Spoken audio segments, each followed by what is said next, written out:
Tavin will mow your grass and make it look so well. Now Tavin goes donut goals when in town he comes, getting strength for his haunches to cannonball for fun. Tavin, ramping up the holler, Tavin, trying to make a dollar, Tavin, give him a holler, he'll mow your grass today.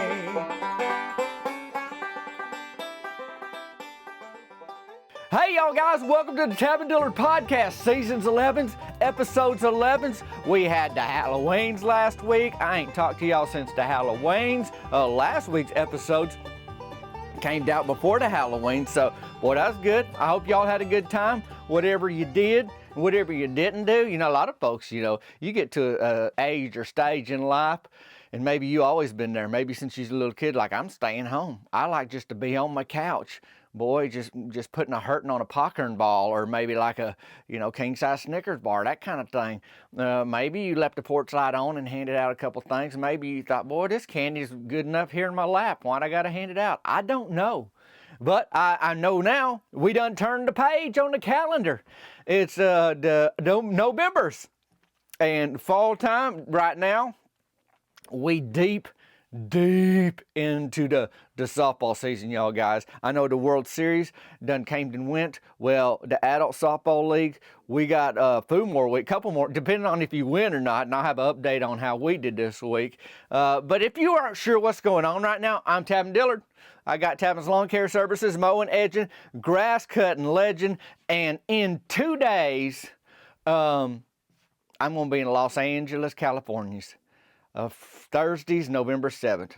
Jamie French has a show in Los Angeles at the Fine Arts Theater, and I'm going to be there opening for her. I'm going to be there at the beginning of the show, and I'll probably be there after. I mean, I don't know how we hanging out, but I'm happy to give high fives and take pictures and all that. So if you're in the Los Angeles area this Thursday, at the Fine Arts Theater. You know what I'll do? I'll put it in the show notes today where I'm going to be this Thursday, because I know some of y'all ain't in the Los Angeles areas, and that's how that go.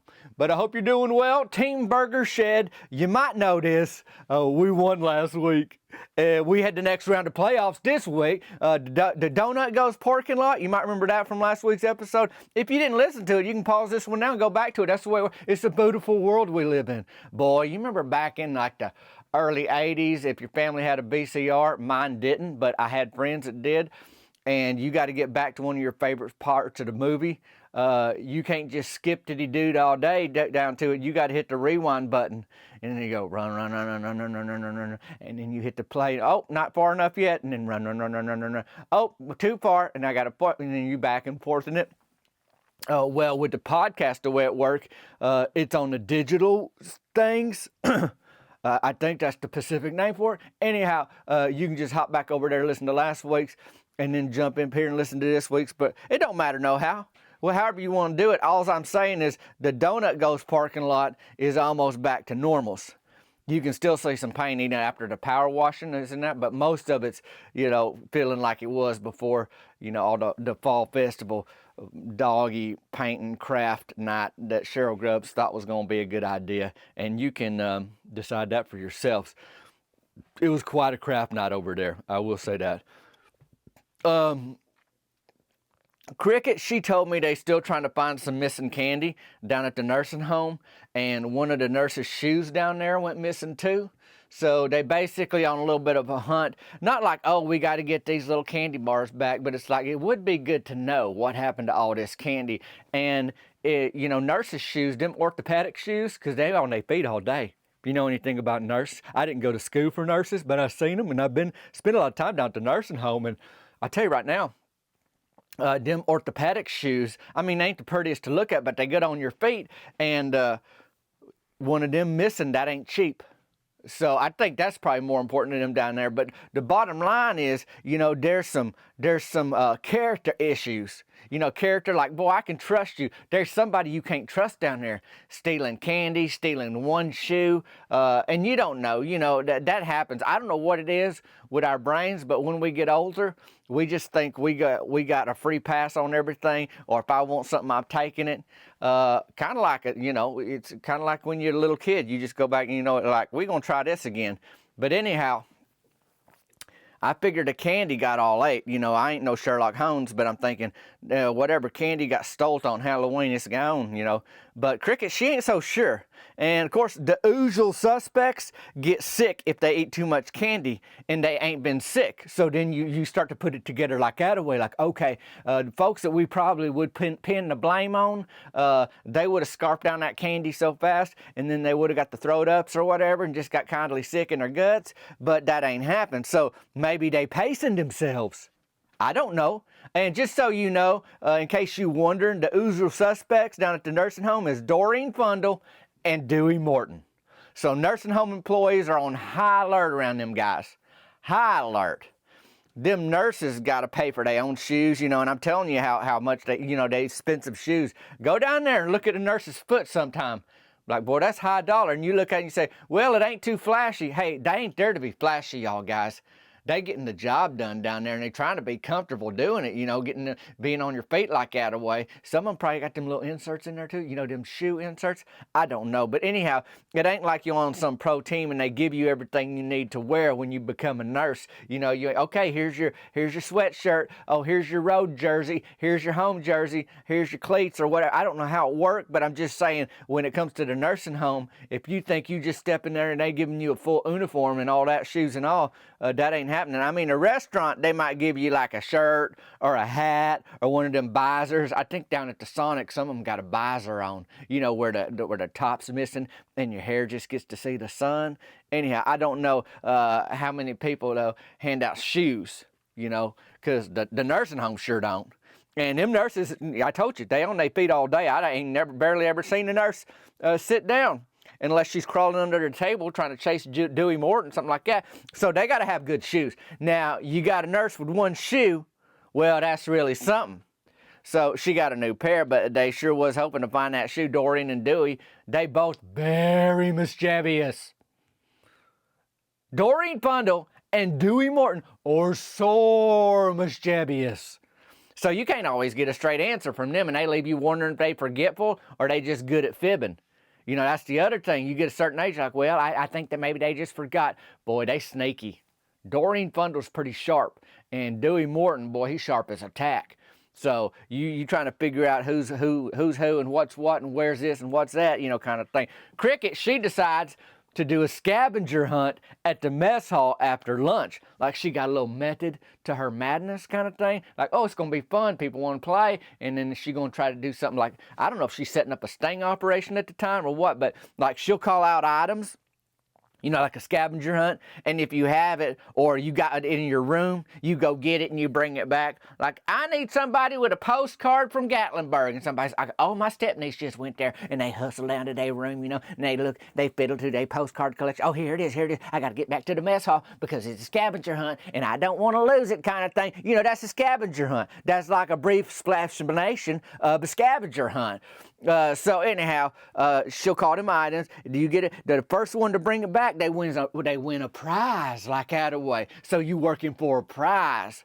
Boy, you know, folks love prizes. Well, that seemed like a good idea to the residents. Cricket started off with kind of normal stuff. Who has a blue ink pen? That kind of thing. Who has a picture of a dog? You know, like that. Does anybody have a comb? Them kind of things. Then she really turned it on like a regular Scooby-Doo Sherlock Holmes kind of thing. Like, she started really, you know, she wasn't asking if anybody has a Scooby-Doo or a Sherlock Holmes in their room. I'm saying Cricket's mind was working like that away. Like, now I'm going to ask for something else and see if somebody has it, right? So Cricket started naming very Pacific candy bar names. Very Pacific. And they had the fun size for Halloween. You know, that's the one they gave out down there, which ain't fun. You know, king size is fun. But I know they on a budget and they don't want to give them residents all that sugar. So I'll appreciate that. Anyhow, though, she asked for a fun size Snickers bar. Now, the chances of residents still having one or two of these lying around was high. You know, so just because somebody has a fun size Snicker bar don't mean that they stole all that other candy and the nurse's shoe. But it could be them. They would be a possible suspect kind of thing. So Cricket, she kind of went back ways and forth ways between normal items, you know, like I was saying, and that missing candy. She started to rule out a couple folks. Doreen was in there. Elmore Fisdale, he was in the mess hall there too. And Vera Gregory, but Dewey Morton, he was in and out. kind of pop in and wander out. So, we weren't sure. He'd wander in, check on things, then he'd leave. So he wasn't doing anything to incriminate himself as it go. Now, finally, Cricket asked for a white nurse's shoe.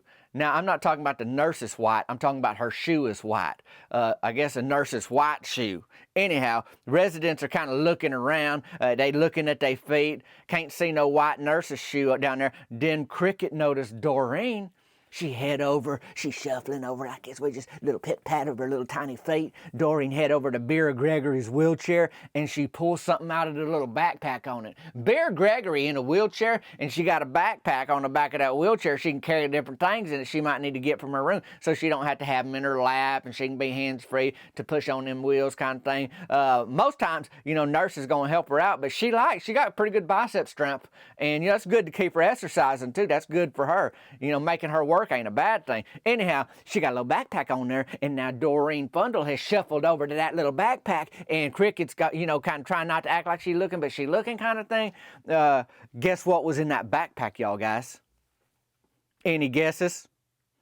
That's right. It was a nurse's white shoe. And Cricket's trying to play it cool. She wanted to see how the whole thing's going to go down. She sees Doreen lean over, and Doreen's whispering to Vera. Only thing is Doreen ain't whispering. It's kind of like an old person whisper where they don't lower their voice at all, but they do lean toward the other person, and they put their little hand next to their mouth like they shielding other folks from hearing. Only thing is, you basically yelling, and everybody can hear you anyway. So Doreen lean over there and say to Vera, "Hold this up and we'll split the prize." What? Vera can't hear that well, even though Doreen's yell whispering. And so she says what to her? And then Doreen says, "Just hold this up and we'll split the prize." She whisper yelling that thing. She's handing that nurse's shoe to Vera to hold up. That way it looks like it was Bear's idea, and it was in Bear's backpack. I'm telling y'all guys, Doreen Fundle is smart, and she uses it for evil sometime, like stealing a nurse's shoe. And anyhow, Bear takes that shoe, and she just tosses it on the floor. I don't know, I ain't even quite sure if Bear knew there's a scavenger hunt going on. She just knew somebody handed her a shoe that wasn't hers, and she don't want to hold the shoe. Shoes go on the floor. So that's where Bear tossed it. And she actually said, she goes, "I don't want that shoe." Now Doreen's a bit flustered. She lean over and pick up that shoe, and Cricket decides this is the time. "Doreen, do you have one?" Calling out like, "Did you find yourself a white shoe for the scavenger hunt," kind of thing. Now Doreen don't want to be caught. So she trying to act like she just found it. "It's Bear's, but I'm holding it up for her." That's what Doreen says, saying she's holding it up for Bear Gregory. And Bear hollers, "That ain't my shoe." Then she starts wheeling away from Doreen. She's using that bicep strength to just get away from, how they say, bad company corrupts good morals. Well, Bear was out of there. She didn't want to be, and she didn't know nothing about being stolen. She's just getting annoyed at somebody trying to pin a white shoe on her like she owned it. So anyhow, she's wheeling away. Here's where Cricket puts it together.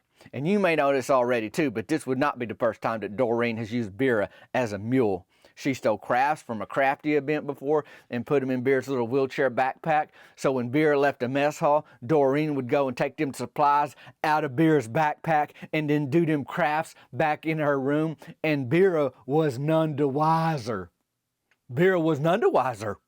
Well, Bear is suspicious of Doreen since then, so she don't want to be a part of none of this. And that's exactly what happened. Cricket she had Doreen bring that shoe up, and Doreen wanted that prize. But Cricket told her, "You don't get a prize for stealing."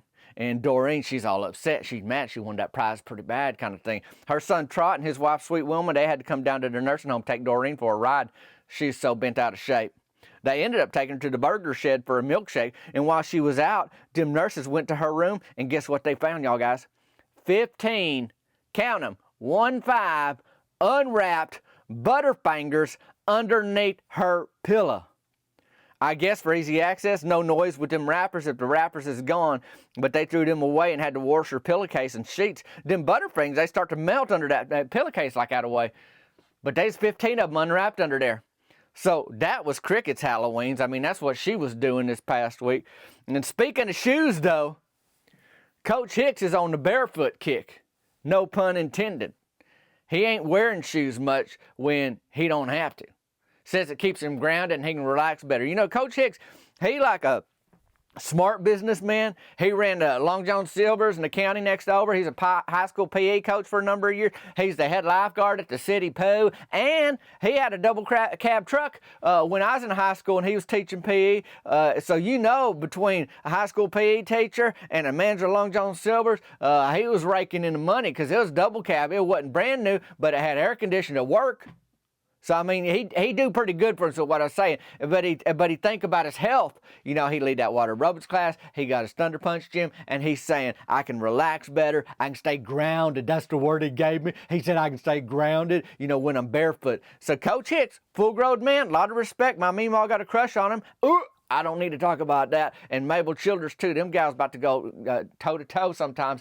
Fighting over Coach Hicks is one of the grossest things I ever seen. I don't really like to spend a lot of time on it, so I'm going to move on. But anyways, Coach Hicks is barefoot lately. Well, I gone barefoot a fair amount in my day, and I don't relax too well when I stub my toe or cut it on the bottom, my foot on the bottom of like a broken Coke bottle. Now, I know if your shoes or your feet turn into shoes on the bottom, like the soles of your feet get so hard like leather, like you could step on a broken Coke bottle and it ain't going to cut it that much. But my feet never got to that point, and I've seen some trouble going barefoot personally. And there's gravel in Chancellor Park.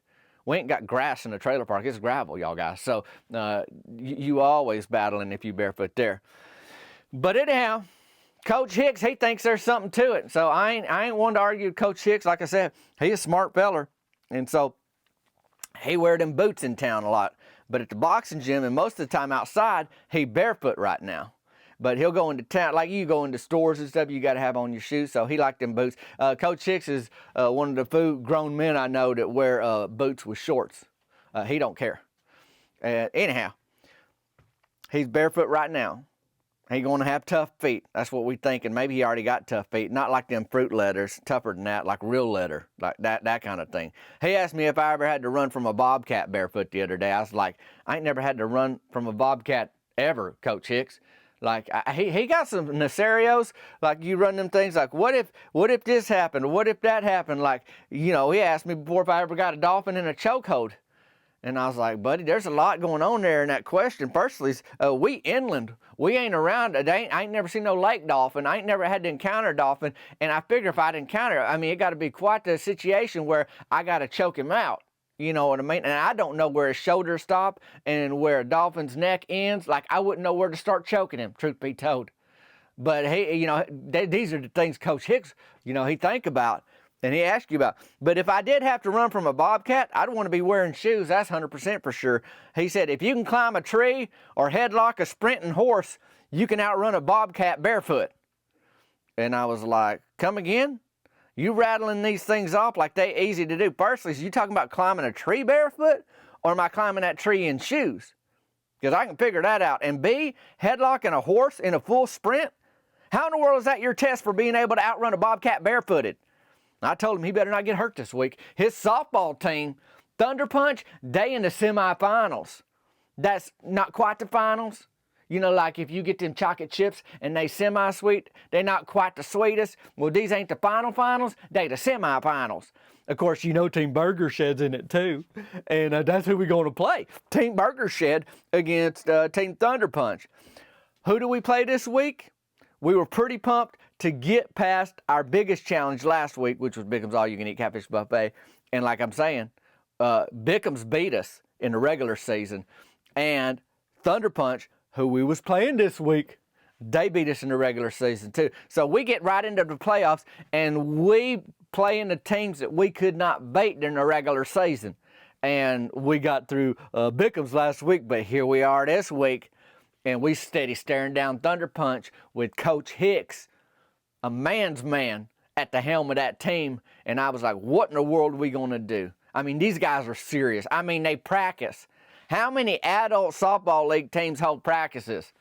Only one I know of, and we played them this week, because it sure ain't Team Burger Shed. We lucky to get on the field on time. Wouldn't you know it, the day before our game, Coach Hicks suffered a foot injury moving a kettlebell into the gym from his pickup truck. He lost his footing on the tailgate of his truck, and he dropped that kettlebell on it. Ouch. Coach Hicks, come on. It was like a 25-pounder. So he never went to the doctor or nothing like that, but the top of his foot looked like an eggplant was growing out of it. All purple like that away and swole. I mean, he wanted to go barefoot, and there wasn't no way that he was going to get a cowboy boot on or any other kind of shoe on his foot now. I mean, once you got it swelled up, unless you got swelled up foot shoes, which I don't even think they sell them, maybe a flip-flop, but then they get pinched where that little toe part intersects like that. I don't think, I mean, when you got a swollen foot, you just need it out in the open. And then they say elevate it, you know, to move the blood away from it, because that's what swollen means. There's a bunch of blood there. So I don't know. I ain't a doctor. I ain't even a nurse. I ain't even a nursing home shoe finder. That was cricket. Don't matter no how. All I'm saying is Coach Hicks got hurt before the semifinal playoff game. So Thunder Punch was without Coach Hicks, who not only sponsors the team, because Thunder Punch is his gym, but he plays on the team, basically the coach of the team. So the concession stand, you're probably wondering, that they keeping it down over there. Not a lot of noise over there this year, Tavin.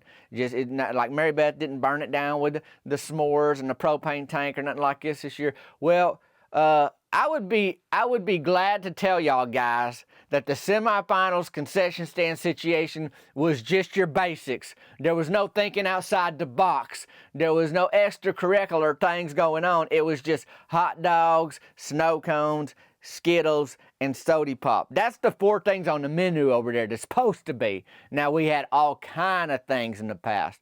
She bring in her mama's roll recipe, them hot butter dinner rolls, softer than a baby angels, like all kind of things. But what you're asking me, I know y'all guys, you're saying, Tavin, no, but for the semifinals, Mary Beth just did what she had to do. She didn't bring no bells and whistles. She didn't bring no distractions to the softball fields. Just let the fellers play, and you just have a nice, quiet night at the concession stand. Oh, you want a bag of Skittles? Here's a bag of Skittles. That'll be 75 cents or whatever they sell it for. I ain't bought a bag of Skittles in a while from over there.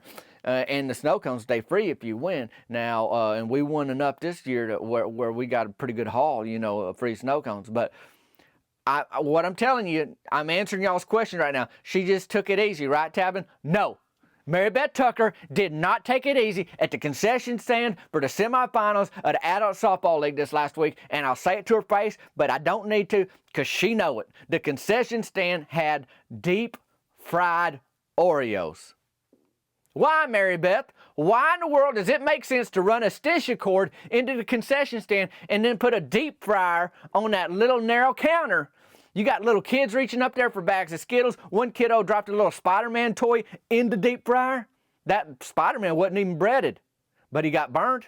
The kiddo cried. Whose fault is it? Well, that kid shouldn't be dropping the Spider-Mans into the deep fryer, but there shouldn't be a deep fryer on the counter at the concession stand. That's what I'm talking about. Then some grease, it splashed out and it got on Cheryl Grubb's foot. I guess she's wearing flip-flops, and Cheryl's okay. Coach Hicks was limping over there by the concession stand. He got some hot grease on his foot and didn't even feel it on that swollen purple ballooned up appendage like Attaway, but still, it wasn't, nobody goes over there and gets splashed with hot grease, and usually, they ain't no grease over there because there ain't a deep fryer on that counter. But boy, Mary Beth Tucker thought she had a good idea with them deep fried Oreos right there. And maybe if you move that deep fryer away from all the people and the customers, but that's the only room she had to put it, and she probably didn't need to. I don't really know how many deep fried Oreos she sold.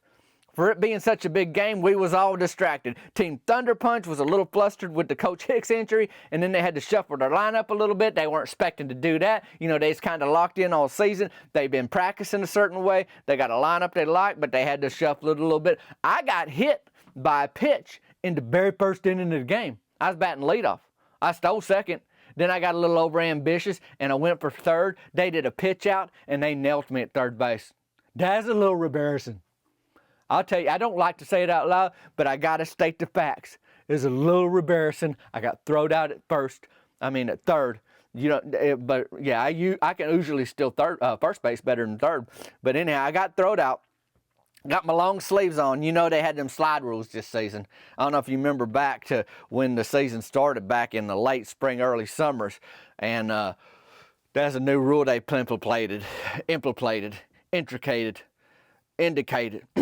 Anyhow, it's a new rule. Don't matter no how, I'm out. You know how you feel, like you got all the momentum, you get a little cocky? Well, I was feeling it in the first inning. But I'm glad it happened then, because after that, it's back to reality. but I was locked in. I wasn't just going to scoot through this. I mean, it's the semifinals. It's win or go home. I mean, we had a couple dingers. Mort Dwight-L, Myron Curtis turned it out. The Myron homer surprised all of us, especially Myron. It's a solo shot. Rance Farnhart, JT Whitlow, Rusty Tidwell, and Cody Mantell could not get out tonight. And that's what you want in the playoffs. They was hitting singles and doubles and just keeping a line moving like that away. It was 7-7. That means Thunder Punch scored 7 runs and Team Burger Shed scored 7 runs. And it was in the 5th inning. We was all tied up. I mean, it's a playoff game. But then the Team Burger Shed hit parade started. Coach Hicks had been standing and coaching all night, hollering commands to his team from the dugout. But in that inning, he finally took a seat and started munching on a deep fried Oreo. And by the end of the game, y'all guys, listen up, buckle in, whatever you do, it was 15-8. Team Burger Shed has beat 2 of the teams that beat us during the regular season the past 2 weeks. We went from the first round of the playoffs to the second round, and now we are off to the championship game. I know who we ain't playing. Bickham's All-You-Can-Eat Catfish Buffet and Team Thunder Punch. Now, Coach Hicks, he may be done with his barefoot experiment once that swelling goes down. It was cherry snow cone for me tonight, by the way. Ricky Don Pearson, you know, he's a volunteer firefighter. He shut down that deep fryer at the concession stand, so that was done by the time the game ended. I just assumed go to the Burger Shed for some fried okra. Bud's been turning that out lately, and a milkshake. So a bunch of us ended up going down there, and Bud was working. He's happy to hear about our game. After all, he sponsors our team. You know that. We Team Burger Shed, and he owns the Burger Shed. So if you think we had to get locked in this past week, you know, to get ready for Thunder Punch, you better believe we got to get locked in this week. It's the championship game, and Team Burger Shed is in it. I don't know if you have ever wondered how my softball team got started, but I got a book about it. It's called Team Burger Shed. You can pick up a copy at the link in the show notes today, or if you want me to read it to you, you can get the audio version of the book. That link is in the show notes too. Sure appreciate you joining me, y'all guys, on the Tab and Dillard podcast today. Could you leave me a rating, maybe a comment, share this with your friends and family and mild acquaintances? It all helps. And hey, if you in Los Angeles in 2 days, come on out. It'd be a hoot to see you. I'll have that link. So in the show notes today, just a reminder, you'll see a link to the show, Jamie French's show this Thursday night. And then you'll see a link to the Burger Shed book and a link to the Burger Shed audio book. Y'all have a great November the 5s, and if you listen to this on another day, have a great Nutter Day too. I appreciate y'all joining me on the Tab and Dillard podcast. I better scoot for today, but I hope you have a good one. And hey, if you didn't get busted for stealing a nurse's shoe and having 15 unwrapped fun-sized Butterfingers under your nursing home pillow this week, you having a pretty good week. Me, I'm Tab and Dillard. This is the Tab and Dillard podcast. Till next time, y'all guys. We'll see you later.